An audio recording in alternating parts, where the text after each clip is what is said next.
Biden menangkan Pilpres kemudian menjabat, maka angka COVID menurun drastis di Amerika. Sekarang terbukti. Kemarin bahkan Nancy Pelosi, ketua DPR-nya Amerika, pidato sejak awal kedatangannya sampai selesai rapat tanpa masker sama sekali. Pejabat Amerika sudah tidak bermasker. Mirip dengan apa yang Trump CS lakukan dulu. Trump mengatakan semua ini ulah globalis cabal di belakang Partai Demokrat yang ingin membuat dunia selalu dalam keadaan berperang. COVID adalah political tools yang mudah ditaklukkan kalau taat pada globalis. Kalau tidak taat pada globalis, negara tersebut akan lama COVID-nya. Lalu sekarang terbukti COVID mulai berkurang cepat sekali di Amerika. Seperti kata Trump, benarlah globalis ingin selalu membuat dunia tidak damai. The real dark feather adalah globalis ini. Ingin selalu perang dan ingin berkuasa mutlak. Buktinya baru saja Amerika serang lagi dengan kekuatan penuh tentara pro-Iran. Artinya begitu Demokrat berkuasa, globalis di belakangnya, perang berkelanjutan, dan milisi Suriah tersebut di Suriah yang selama ini berkurang bedil-bedilannya, perangnya berkurang. Negara Arab yang damai dengan Israel juga mendadak menjadi senewan karena Timur Tengah yang hampir damai mendadak memanas lagi. Arab Saudi berteriak paling kencang sekarang protes ke Biden.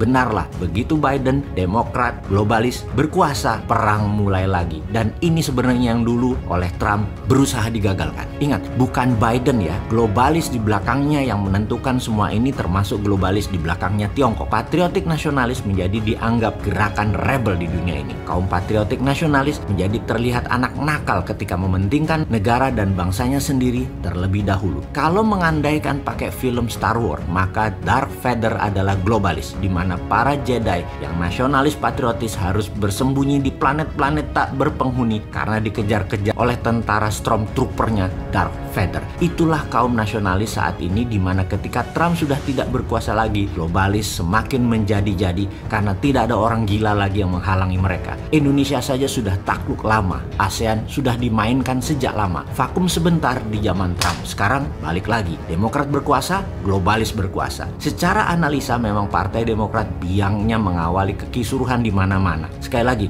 penting kita melakukan counter insurgency bernegara di Indonesia ini yang sejauh ini masih lemah antisipasinya urusan internasional, terutama dunia shadow. Maka ada timbul pertanyaan, apakah bom akan mulai dipakai lagi sebagai penggoyang kemapanan di banyak negara? Jawabannya sangat mungkin teror akan dimainkan lagi di era Biden ini. Di Indonesia bagaimana? Ya mungkin sekali teror dimainkan. Makanya hati-hati. Kekuasaan globalis ini membuat kita mendengar info terbaru tentang New World Order adalah sudah dilepasnya virus Ebola tipe 10 dan varian baru Chikungunya yang belum ada obatnya di Afrika. COVID selesai digantikan dengan virus yang lebih mematikan. Ini bangsatnya si globalis tadi. Isu yang santer digunakan laboratoriumnya ya masih di Wuhan. Jadi kalau dikatakan COVID adalah pandemic man-made, itu harus kita bisa percayai. Namun cara penanganannya di banyak negara yang pejabatnya tidak berdaulat adalah dengan vaksin. Bukan vaksin, tapi tambah vitamin, tambah pola hidup sehat, dibantu negara melakukan kekuatan lobby-lobby politik ke tingkat dunia.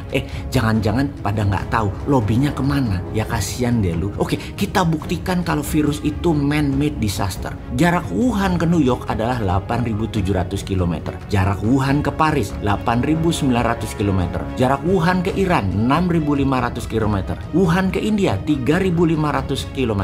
Jutaan manusia terpapar COVID di tempat tadi yang kita sebutkan. Namun Wuhan ke Beijing yang 1.000 km, Wuhan ke Shanghai yang cuma 600 km, tidak ada virus COVID di Shanghai dan Beijing dalam hitungan hanya ribuan ke bawah. Cukup mudah mengkonfirm bahwa paten COVID memang milik Amerika, namun laboratoriumnya Wuhan. Itu semua orang juga tahu. Jadi informasi ini harus kita tajamkan. Bukan apa yang globalis mau atau lakukan, namun apa yang harus kita antisipasi ke depannya. Juga apa yang akan Biden CS lakukan dengan menggunakan instrumen penggoyang perdamaian. Teror bersenjata, pandemi baru, harga komoditi oil and gas naik. Semua adalah alat tekan, menekan negara tidak berdaulat. Segera siapkan counter insurgency agar Indonesia selalu menang.